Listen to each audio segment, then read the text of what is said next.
Hey guys, Mark Lemons here.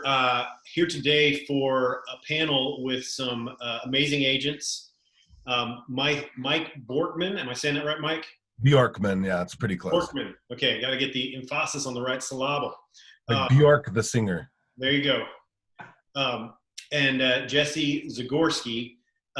We may have one more surprise guest that pops in later, but we're going to talk today a little bit about just some of your biggest failures. So, because we all have it, right? I mean, if you've been doing this a while, you've been doing this long enough, you will slip up, things will fall through the cracks. You will even maybe fall on your face a little bit.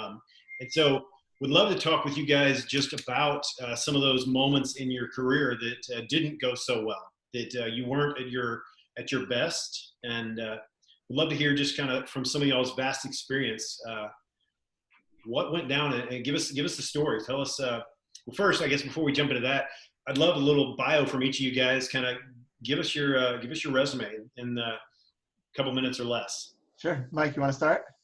Sure. Got in the business in 1991, fresh out of high school. I was at Remax. I was there for 19 years. I was lucky enough to shoot to the top and worked really hard. 2007, I started a property management company. To this day, it has 600 doors that we manage. In 2007, I also went to Keller Williams, and I was there for about 5 years.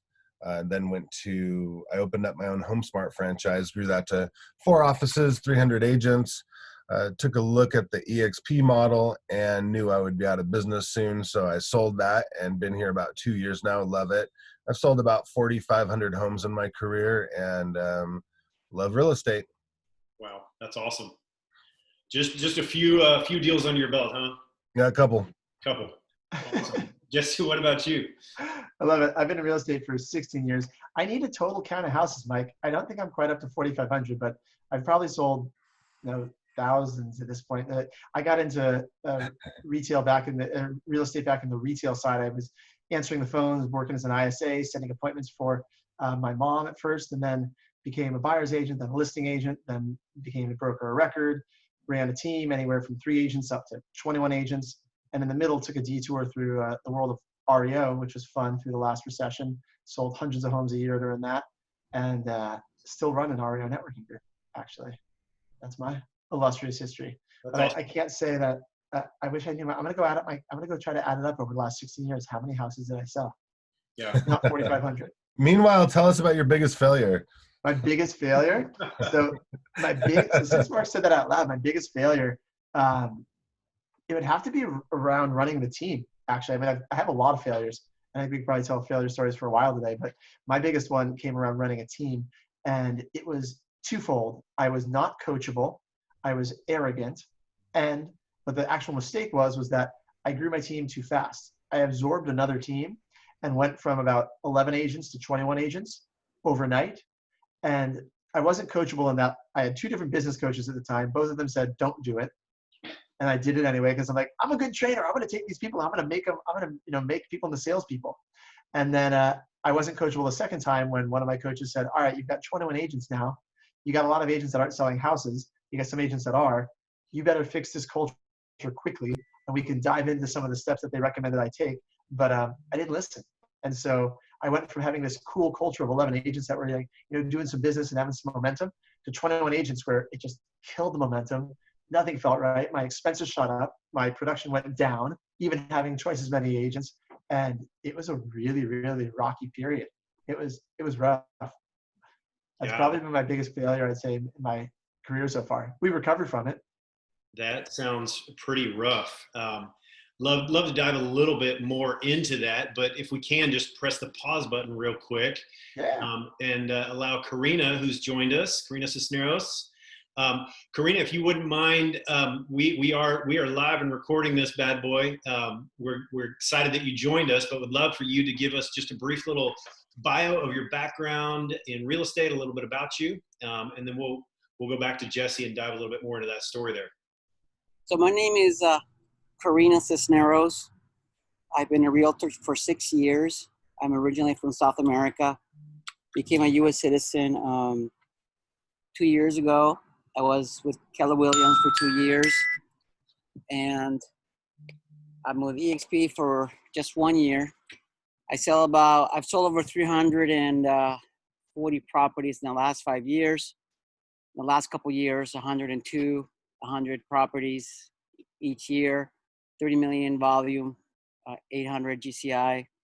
I have a team of 2 agents and myself and a transaction manager who is our client services manager. I operate out of my own building in the New Hampshire Lakes region and cover a lot of vacation properties around the lake. Awesome. Well, thanks for joining us, Karina. Jesse, kind of back to you there. We had a story of you growing too fast, and that was, it just didn't work out. You were told not to, yet you did it anyway. What about you, other than the arrogance that you've mentioned, made you do that? And then, I guess, what did you learn from that? What was your biggest takeaways there? Absolutely. And listening to Karina, I'm getting jealous thinking the production she's doing out of, a small team, herself and a small team, is amazing. Right. And that's really the lesson I learned, which is it's more about per agent productivity than it is about just overall headcount. And I just want to say this, yeah, though. go for it. When I was at Keller Williams, I grew so fast. I had 7 agents, transaction manager, and assistant. And that blew up a year and a half after, because half of the team left to do their own team. And I was like, shit, I'm not doing this anymore. So I pivoted and restarted at EXP with a whole different model, and I'm very happy now. Sorry to interrupt. No, I'm happy about that. I'd love to dive more into that too. I mean, we can take this conversation anywhere, Mark. So I would tell you that the biggest lesson I learned out of mine is the same thing, Karina. I learned that growth for the sake of growth, yes, you can drive more transactions, but sometimes it also comes with, you got to look at profitability and bottom line, and also the culture that you're creating. I'd much rather have a culture of people that are fully committed. And so what I did to rebuild my culture, Mark, what I learned from it was, I was spending, as my team grew, I got up to 21 agents. I spent so much time on the high level issues that I disconnected a lot from clients, and I jumped back in instead and started working right alongside my team. And I was doing deals, I was taking leads, and I was literally showing, this is what you do, this is the steps we need to take. And as the team, I should have done it more proactively in terms of weeding out people that weren't a good culture fit or that weren't actually committed to growth. But as that kind of naturally happened over time, we were able to get back to a core nucleus of people that were committed to really working. I was setting an example and like working alongside them, and it rebuilt that culture into people that were actually ready to go sell houses and work. That's what I'm hearing. There is a little bit of a leadership by modeling. Would you describe that as your leadership style, or how would you describe the way that? Yeah, 100%. When I finally was listening to my coach, he kept telling me that over and over again. It was like, dude, at this point, you got no choice, but like, you just have to get in there and prospect with them every day, and like set the example and model. And like that's how you're going to rebuild this, and it absolutely works. Yeah, that's awesome. So, on the flip side now, so you grew too fast, you grew too big, and then scaled back, readjusted kind of your leadership style, and even really the way that you were running your team. Mm-hmm. And when you're in the thick of it, and you had all these agents, and your profitability's down, your productivity's down, what was your stress level like? What were you thinking just as a leader? Like, what was going through your mind at that point? I get stressed just talking about it now. But it's really like I had another conversation with someone earlier today. Anyone who's ever been a team leader, if you're an agent on a team, you look at team leaders and you think, wow, that must be so glamorous. Look at all the money they're making. And anyone who's ever run a team for any period of time, when you have a month, because it's not if, I feel like it's a when, as you grow, unless maybe some team magically managed to never lose money. But every successful team leader I've talked to had a month where they lost $20,000, $30,000, $40,000 in a month, right?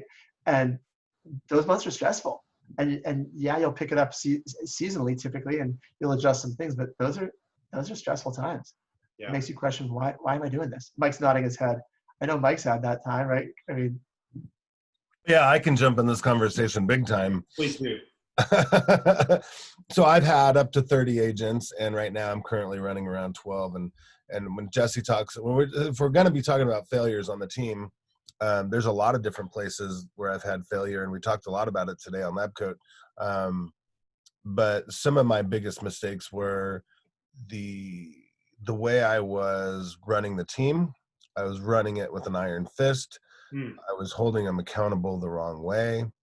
Why didn't you do this? Why didn't you do that? You need to do this, and I've learned a lot about accountability and how to, notice and observe without judgment, right? And encouraging and inspiring the team and leading the team and coaching the team and connecting with the team on a human level instead of trying to treat them all like robots. They all have their individual needs, their individual cares, they all have their issues, their family issues. And it seemed like every time I would yell at one of my teammates and say, look, I just lost 30 grand this month and you're not doing crap. Like, what's going on with you?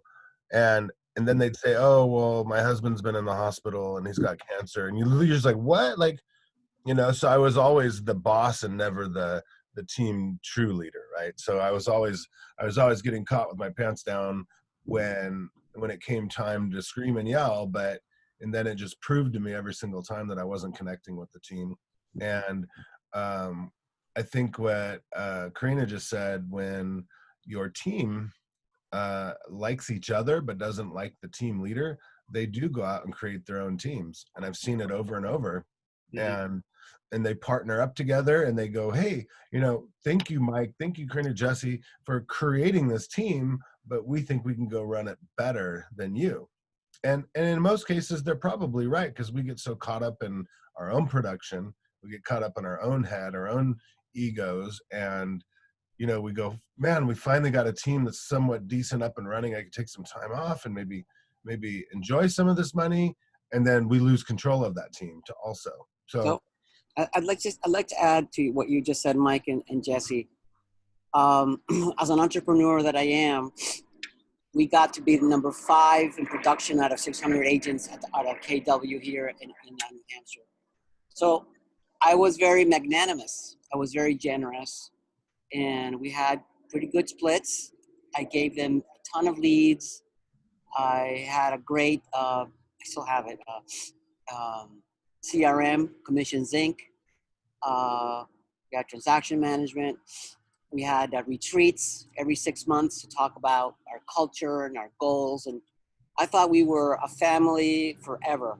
And I was 24 hours a day. I was there for them, available, and I was having a ball. I mean, I really loved, until the shit kind of hit the fan a bit, because when I got my accounting at the end of the first year of the team, I looked, I said, oh my God, my profit margin is only 14%. And I had put in like $30,000 of my savings to cover cash shortfall in January. And I said, this can't be sustainable if we don't tweak it so that it can be a sustainable business for all.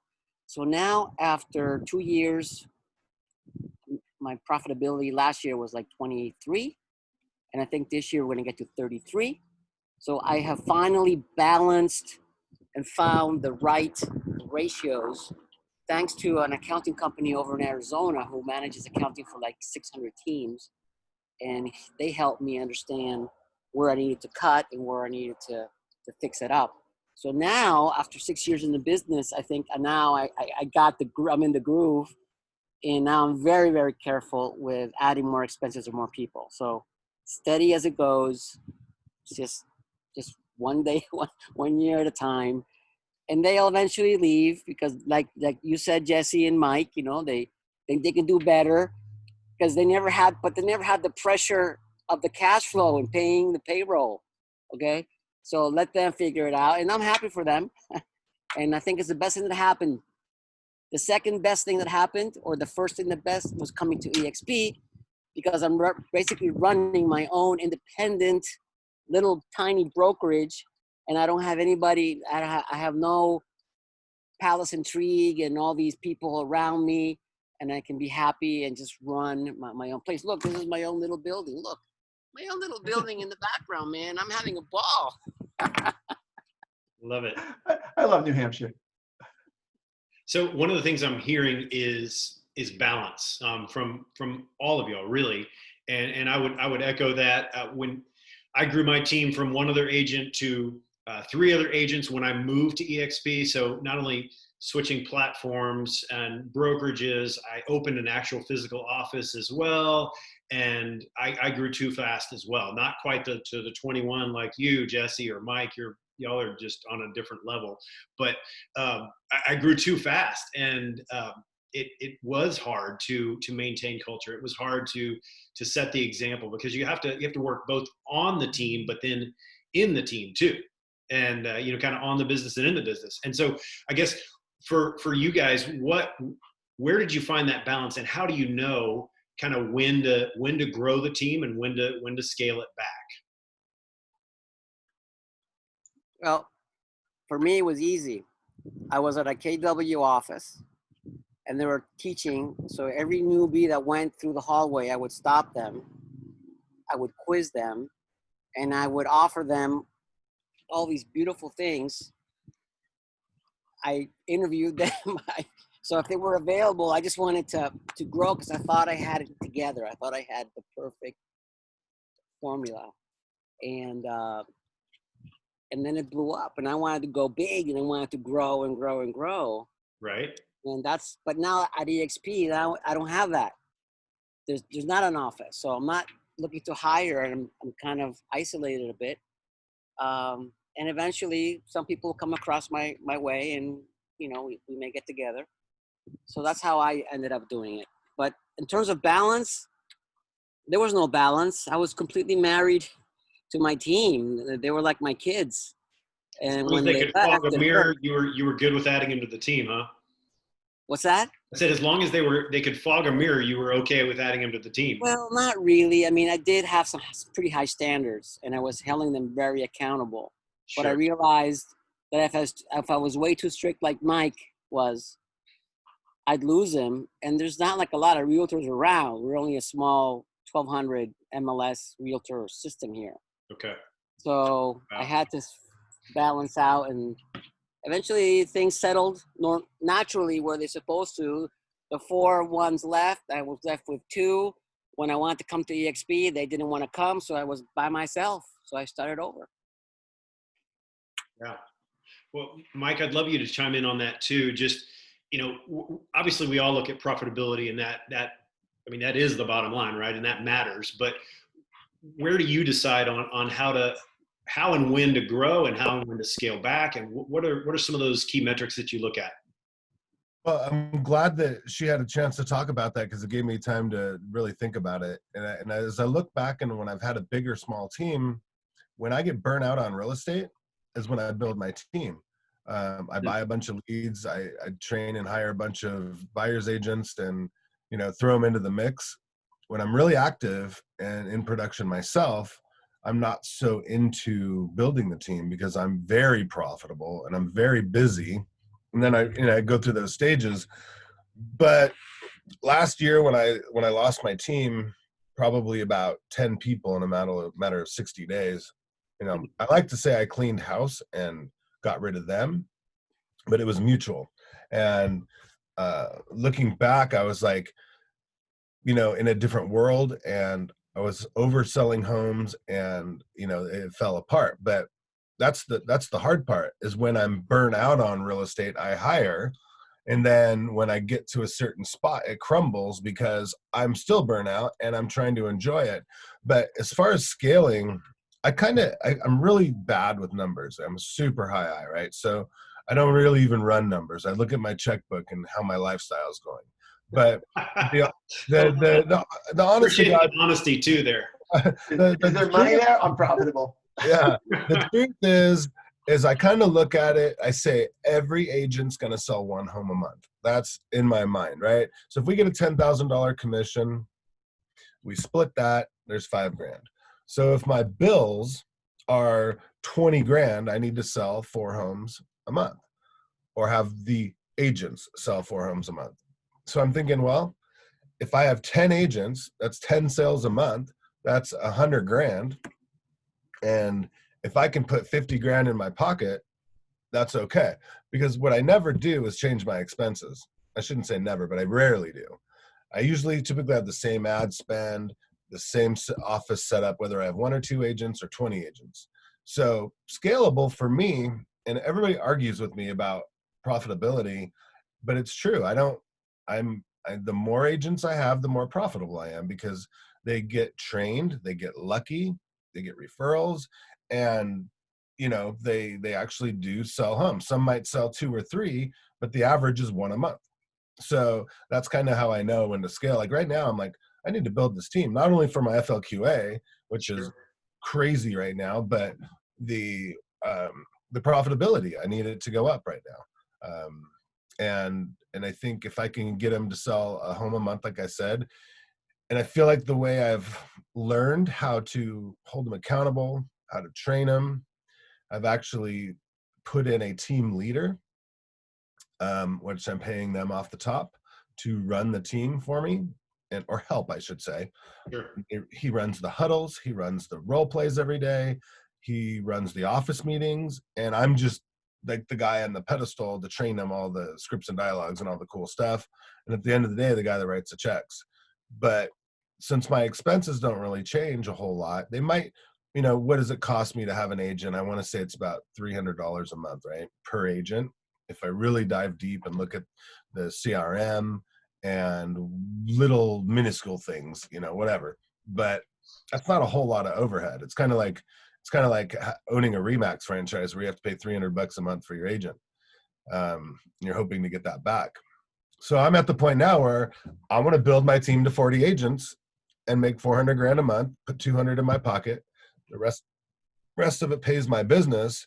And then I could focus more on recruiting, which is where I'm at right now in my life. But if I can put the systems together and connect individually with them, ask them all the time, how can I support you better? And deal with them quickly, 5, 10, 15, 20-minute conversations. It doesn't take up a lot of time, but it shows I care. I can direct them to the correct training for what they want. And then ultimately the team leader takes on a lot of the brunt of that. And I think it's a good scalable business. Leads are easier than ever to buy. With technology that we're on right now, it's easier than ever to have meetings. We don't need a lot of office space, although I do have a tremendous amount of office space, but I won't much longer. One of the things we learned with the team going through this is there's no way we need so much square footage. Nobody needs to be working in that office at all. You can make calls anywhere from home, and I'll keep 1 or 2 offices, but right now I have 13 offices and 1,500 square feet. So it's a pretty large operation, but I don't need that. They don't need that. And as far as knowing when to scale, I think if you have the leadership vibe in your mind, your body and soul, then you can do it. And if you get completely burnt out on your team, I feel now that I would like to separate them and say, listen, you 3 seem to really get along. I still want to coach, lead, mentor, and train you. However, maybe you guys should go off and do something, So I feel like now with EXP, I can do that. And I can say, hey, I love you guys. You guys are, whatever. Let's just have open conversations about where you're at. And I just got a Marco Polo from one of my teammates. I had a talk with them last week. I said, look, you go on Zooms, you don't have your camera on, you don't participate, you don't check in on our Marco Polos. You're more of a lone wolf. Why don't you go out on your own? And then he called me and had that talk, and we had a talk, and now he's back in the game. And it only took 15, 20 minutes of talking. And I think he actually wrote an offer this morning. So it's kind of good to regather them and recoach them into, participation. But I think it's all about the leadership and your mindset. I don't think there's any issue with scalability. Just depends on where you want to put most of your energy. So hope that kind of answered the question. Yeah, no, that's awesome. Love to soak it in here from my experience, just because you got more years under the belt, more deals done. I'm in the hundreds, not the thousands. You see that warning time on your Zoom? I do, yes. You got to get the paid version. Apparently. That's okay. That means we have 9 minutes left to drop some brilliant nuggets. That's right. So Jesse, anything to add on that topic of balance? Yeah, or when to cut, when to grow. I mean, the short answer is that Karina already said, but she worked with an accountant. I mean, if you don't have an accountant, or hopefully if you're already running a team, you have a budget for some accounting, but find some outside voice to help you look at your P&L and look at where you need to be cutting if you're trying to scale back. And it might not necessarily be headcount, but as you grow, I guarantee you're going to end up with some wasted stuff. And having an outside opinion really does help you go through your P&L to see what needs to be cut. Yeah, awesome. Well, one of the things that I heard a couple of y'all, kind of chime in on was, back in the day at X, Y, and Z brokerage, you would hate to lose a team member, but now at EXP, it's not so bad. It's you give them the wings and you train them up, coach them up, and then you release them and let them go. Talk to me about how beneficial that is and how much of an asset that is to you in your business model today for really not maybe holding things so tightly, but holding them a little bit more with an open hand as a leader. I don't want to clog this or take all this time, but I'm really versed at this right now. When I first came to EXP, I lost, like I said, almost my entire team. And what I've learned from that is if I'm all about the tools, technology, all the features of our company, I have to get my agents involved, because in the beginning I said, you guys just go sell houses. But once they truly understand the value of the company and we really show them what's possible, I don't think they're going to leave the company. And more importantly, we have those open talks all the time with my team. And I say, if you are considering going on your own, that's a private meeting you and I are going to have. I'm going to coach you. I'm going to tell you everything I know about building a team or being on your own. And I want to support you. And I want to still, anything that you like about me or the team, I want you to still have. Other than that, you can go on your own and I'll give you all the secrets and I'll help you. And I think you have to have that very open conversation with them, because leaving a team is like a breakup anyways. Even everybody says, oh, I was on good terms, but really it wasn't.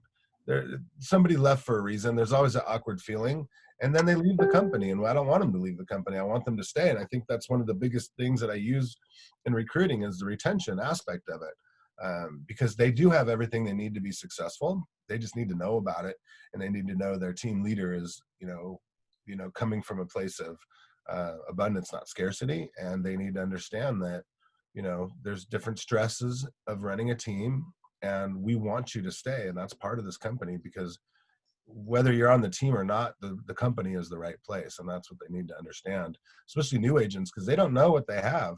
They don't get it at all. They just think they're real estate agents, and this is what all companies have, and they don't realize the opportunity in front of them. So that's my 2 cents on that. I agree with everything you said. Jesse, anything to add on that? No, I was actually curious to hear about Karina, if you've had anybody that's gone solo but stayed with the company. Have you had anyone do that yet, Karina, since you've been here for a year, right? Yeah, with EXP. So in the last year, has you had anyone who's on the team but then switched to being solo, or everybody on the team still with the team? I had a lady who was really perfect. She was like a showing assistant, and she started to flounder, and she wanted more money. And I said, look, sweetie, come on. You got leads, you got CRM, you got transaction manager. What else do you want? So I said, I had to fire her. I wasn't going to put up with that anymore. So for now, I'm staying stable. I think we'll do about 100 transactions this year with a 30% net profit.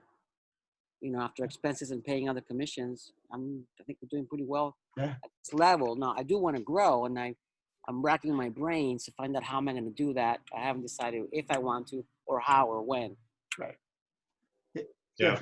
For the team member thing, I think Mike hit a really good point that I'll just echo again, which is I've had a few agents who've left the team and left the brokerage, left EXP in the last year and a half, and the fault is really mine, in that I never got them involved in the resources of EXP. I did exactly what Mike said, which was just go sell houses. And then when they weren't having as much success selling houses, which is why they left, right? And people who are making money typically don't leave unless they're making a lot of money and they get excited and think they can do it on their own. It's usually that they're not having the success they're looking for. And I think if I would have spent more time, Mike, getting them involved in, hey, if you don't think this is working, let me show you how to generate your own leads using KV Core. Let me show you how to use some of these other resources. Here's some trainings. Let's make sure we go in and take training classes together in the world. They were pretty disconnected from they were within the team bubble, but didn't take advantage of anything EXP related, which is something I've changed now with the rest of the people on the I team. want to say one last thing. Yeah. Perhaps the winning solution is, if you're running a team, don't be in sales. Be the team leader, don't do sales, or do sales but don't run a team. Because when you start mixing both, you get your eye off the ball, and then things kind of start falling apart. Yeah. Now I want to do both, so I'm still going to do both. But I think that could be a solution. Yeah. Wise words. Well, I